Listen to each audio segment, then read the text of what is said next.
The photographer who altered the Grazia cover shot of Lupit by smoothing out her natural hair has apologized for the monumental mistake. Yogo, 34, who grew up in Kenya, appears on the front of this month's Grazia. The magazine apologized to the Oscar winner after she accused the publication of altering her hair to fit a more Eurocentric notion of beauty.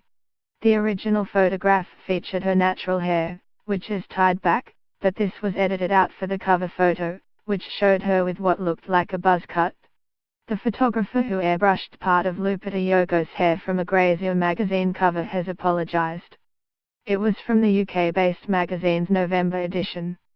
Photographer and Liu, a Vietnamese photographer based in New York, said in a statement, "I have had some time to reflect on my part in the incident involving Grazia and Ms. Yogo. I realize now what an incredibly monumental mistake I have made, and I would like to take this time to apologize to Ms. Yogo and everyone else that I did offend. Though it was not my intention to hurt anyone, I can see now that altering the image of her hair was an unbelievably damaging and hurtful act." He added, "As an immigrant myself, it is my duty to be an advocate for the representation of diversity of beauty in this industry." Photographer and Liu, a Vietnamese photographer based in New York, said he had made a monumental mistake. "I will demonstrate this in my work even more going forward. My altering of her image was not born out of any hate but instead out of my own ignorance and insensitivity to the constant slighting of women of color throughout the different media platforms. There is no excuse for my actions. I deeply regret the pain I have caused Ms. Yogo, a woman I have admired for quite some time now." The Oscar winner shared two versions of the original image and said she would never have agreed to the change if consulted, as she wants to prove to people that natural hair is beautiful. Yogo said being featured on the cover fulfilled her but was disappointed the magazine had smoothed out her hair to fit their notion of what beautiful hair looks like.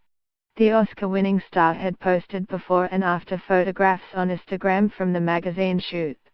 She told her followers, "Disappointed that Grazia UK edited out and smoothed my hair to fit a more Eurocentric notion of what beautiful hair looks like. #DTMH, to touch my hair."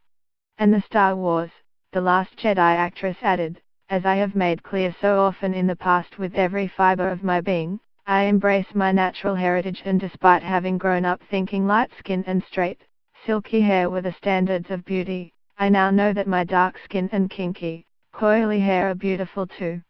Being featured on the cover of a magazine fulfills me, as it is an opportunity to show other dark, kinky-haired people, and particularly our children, that they are beautiful just the way they are. I am disappointed that Grazia UK invited me to be on their cover and then edited out and smoothed my hair to fit their notion of what beautiful hair looks like. Had I been consulted, I would have explained that I cannot support or condone the omission of what is my native heritage, with the intention that they appreciate that there is still a very long way to go to combat the unconscious prejudice against black women's complexion, hairstyle and texture."